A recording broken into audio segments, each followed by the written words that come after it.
जब आप भगवत भजन करते हैं तो एक तेज प्रकाशित होता है, उसकी वाणी को, उसकी दृष्टि को, उसके भाव को कोई दबा नहीं सकता। शौर्य और धैर्य, बड़े से बड़ा विषय भी उसको विचलित नहीं कर सकता। ये दो पहिए हैं इस रथ के। सबसे बड़ा धैर्य जो रसेंद्री और जनेंद्री को काबू में कर ले, वही धीरजवान कहा जाता है, वही धैर्यवान कहा जाता है। किसी भी प्रकार का दबाव तुम्हारे हृदय में लक्ष्य से हटने की वृत्ति न पैदा कर पावे, सबसे बड़ा शौर्य। धैर्य, रसेंद्री और जनेंद्री, और सब छोड़, दो बात पकड़ो, रसेंद्री और जनेंद्री, ये दो तुम्हें विचलित न कर पावे तो मानो रथ के पहिए तैयार हो गए आपके।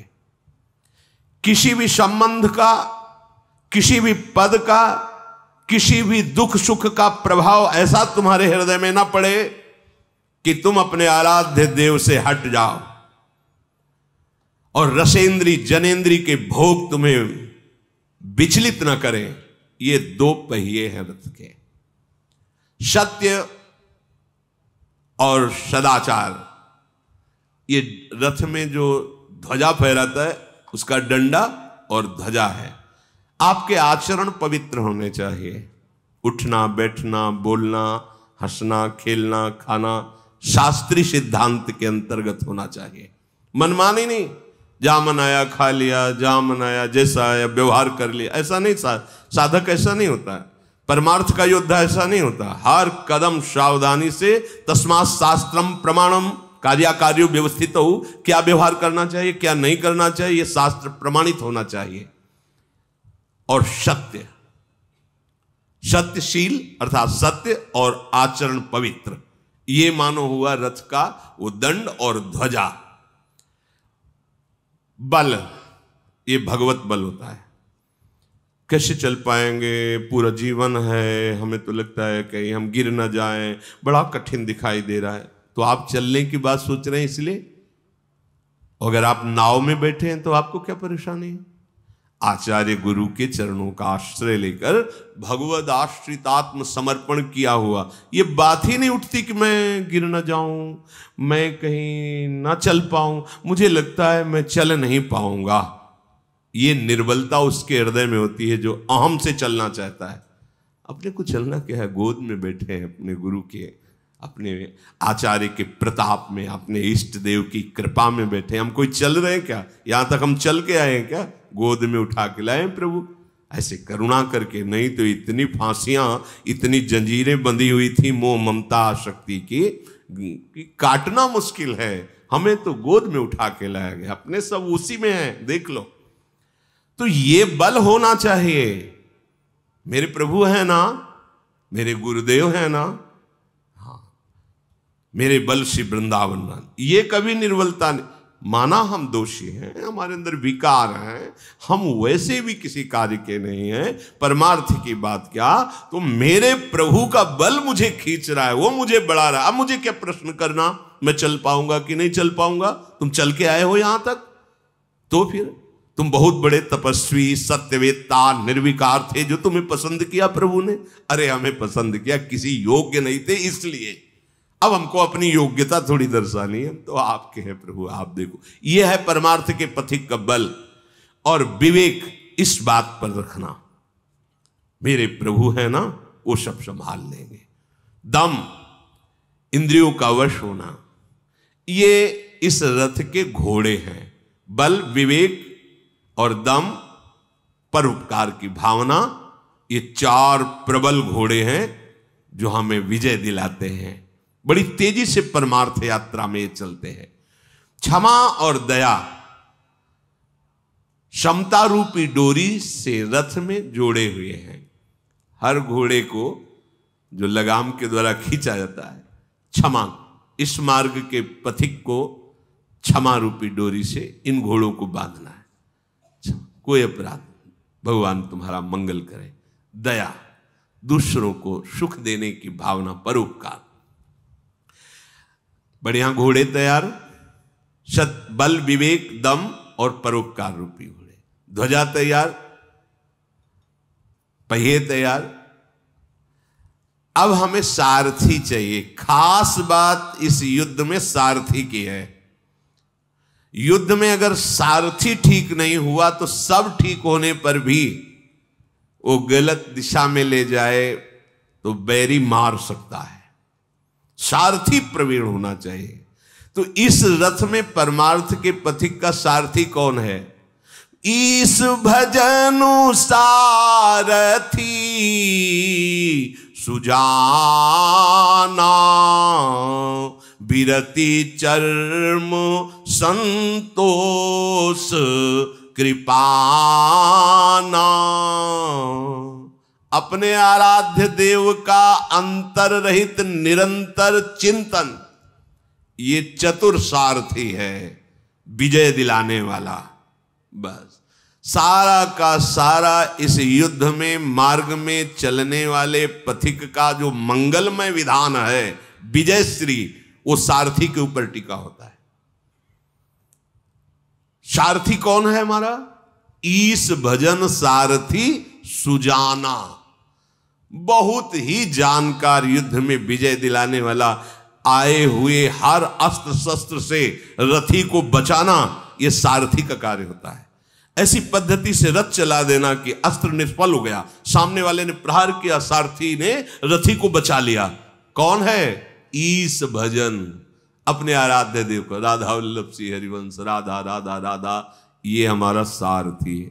गलत जगह ले नहीं जाएगा और गलत प्रहार करने वाले से हमको बचा लेगा, बिल्कुल पक्का। ईश भजन सारथी, ये अमृत में बात है। ईश भजन, देखो थोड़ा रथ कमजोर भी हो ना और सारथी चतुर हो, बहुत सावधानी से रथ को निकाल लेगा। रथ बढ़िया है और सारथी कमजोर है, कहीं भिड़ा देगा, बढ़िया से बढ़िया रथ भी चकनाचूर हो जाएगा। सारथी सुजान चाहिए। ईश भजन सारथी सुजाना। अब सारथी हो गया। अब बचाव पक्ष में जैसे कोई तलवार बाण चला तो ढाल के द्वारा बचाया जाता है, वो है बिरति चर्म, वैराग्य, किसी से अपनापन न रखना। और संतोष कृपाना, हमारे ऊपर वार करने वाले को जो नाश करने का कार्य है वो संतोष करता है। संतोष है भारी तलवार, हर परिस्थिति में हम राजी हैं उसी में जिसमें तेरी रजा। अरे महापुरुषों को अद्भुत अद्भुत निष्ठा, संतोष हर परिस्थिति में। ये तलवार है, हर पीड़ा को काट देगी, हर प्रहार को निष्फल कर देगी। और अपने सुख को दूसरे में दान करना, ये गुरुजन बड़े भारी दानी हैं। इनसे बड़ा कोई दानी त्रिभुवन में नहीं है, क्योंकि सब लौकिक दान करते हैं। गुरुदेव नाम सुकृत धन अपनी जीवनी, गुरुदेव जैसा कृपालु कौन हो सकता है? अपना जीवन जो नाना प्रकार के दुख और कष्टों को सह करके जो प्राप्त किया, वो तुम्हें सहज में तुम्हारे है। मान्यता संसार की भोगों की रखने वाला कैसे इस बात को समझ सकता है कि गुरुदेव ने अपने प्राण दे दिए, अपने जीवन दे दिए हमको, इससे ज्यादा क्या हो? सब कोई जीने की वस्तुएं दे सकता है, गुरुदेव ने जीवन दे दिया, प्राण दे दिया। नाम सुकृत धन अपनी जीवनी, अतिहित मान देत वरदान। अब कोई वरदान आशीर्वाद मांगने की, अरे गुरुदेव ने कुछ रखा ही नहीं, सब कुछ दे दिया। बलिहारी है, बस वो शब्द नहीं है कि कुछ कहा जा सके। और ऐसे दानी देने के बाद यदि आप उनका स्तवन करें कि आपने कुछ दिया, तो डांट करके हटा देते हैं, बेकार की बातें करते। चलो स्तुति भी नहीं सुनना कि जय गुरुदेव आपने, ये नाटक की जरूरत क्या है? चलो बाहर चलो। साल ऐसे दानी कि उनको तुम दानी कहो तो डांट लग जाएगी, ऐसे।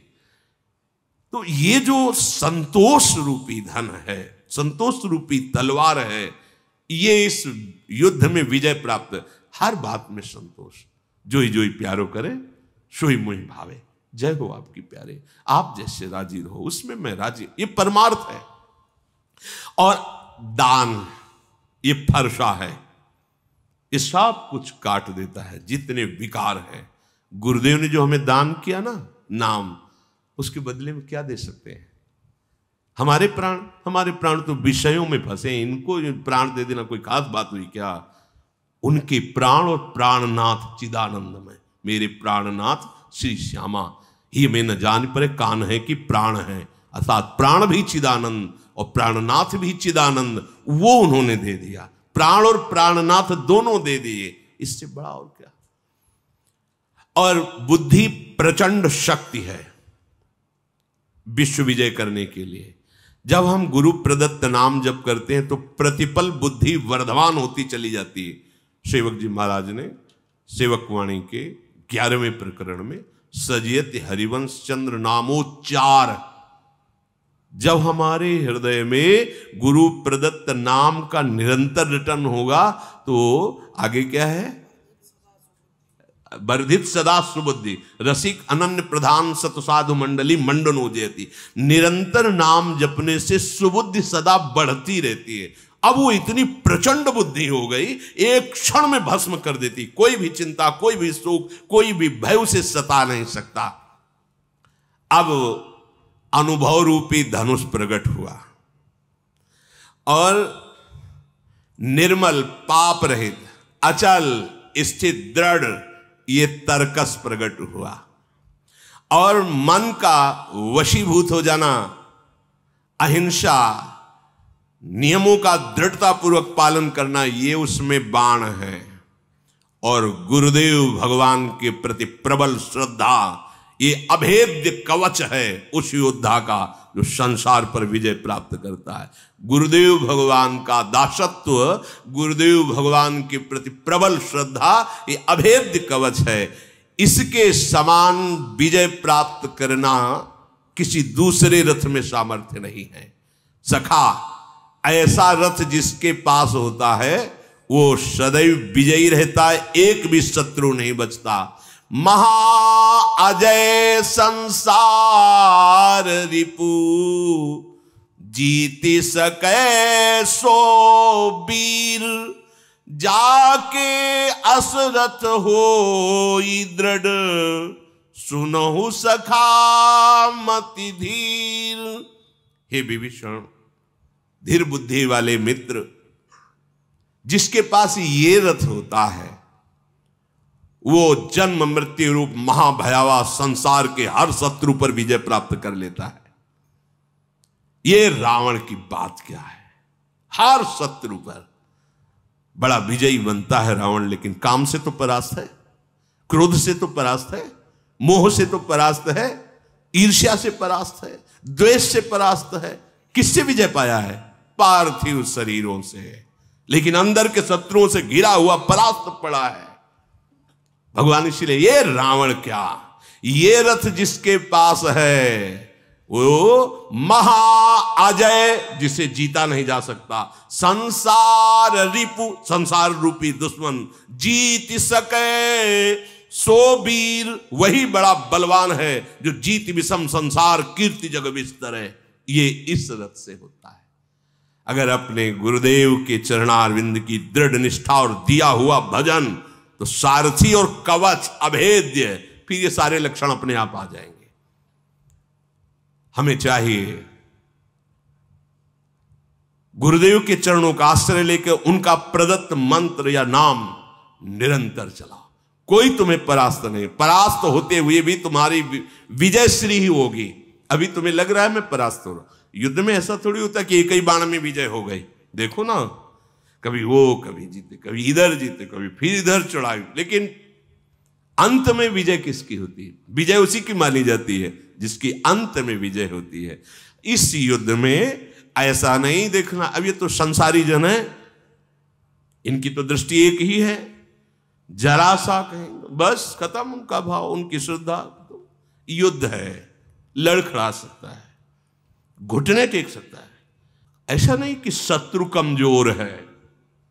काम क्रोध लोभ मोह मद मत्सर इतने भारी प्रपंचीय हैं कि अच्छा शत्रु को शत्रु समझे तब तो विजय प्राप्त कर ले, पर ये शत्रु ऐसे मीठे बल के आते हैं कि लगता है हम पर बड़ी कृपा है। ये हमारे बड़े दोस्त हैं, बड़ा सुख प्रदान करते हैं, तो जीतने का भाव ही खत्म हो जाता है। वो दुश्मन दुश्मन नजर नहीं आएगा, ऐसी प्रचंड माया है। क्यों ऐसा हुआ? सारथी ढुलमुल है। ईश भजन सारथी, तुम्हारा भजन नहीं चल रहा है, इसलिए नहीं, तुरंत सावधान। मान लो हम प्रमाद स्थिति में हो रहे, तो गुरुजनों के वचन जो होते, जैसे सोया जग, ओ बड़ी गलती हो, सावधान एकदम, फिर अपने मार्ग में चल, बचा लिया बचा लिया, बड़ी करुणा। तुम्हें यहां नहीं, तुम्हें वहां जाना है जहां यहां की कोई सवारी नहीं पहुंचा सकती, यहां का कोई साधन नहीं पहुंचा सकता। एकमात्र कृपा, ओ कृपा पात्र जन वही है, खड़े रहो यहां। उसको मतलब नहीं है कि कैसे खड़े रहो, खड़े हैं। उसे हुआ क्या? समझ में आ गया कि आपका अहम समर्पित, आपका तन समर्पित, आपका मन समर्पित, यही बंधन था। मनमानी करना, अहम का पोषण करना, अपनी इच्छाओं का पोषण, यही बंधन है।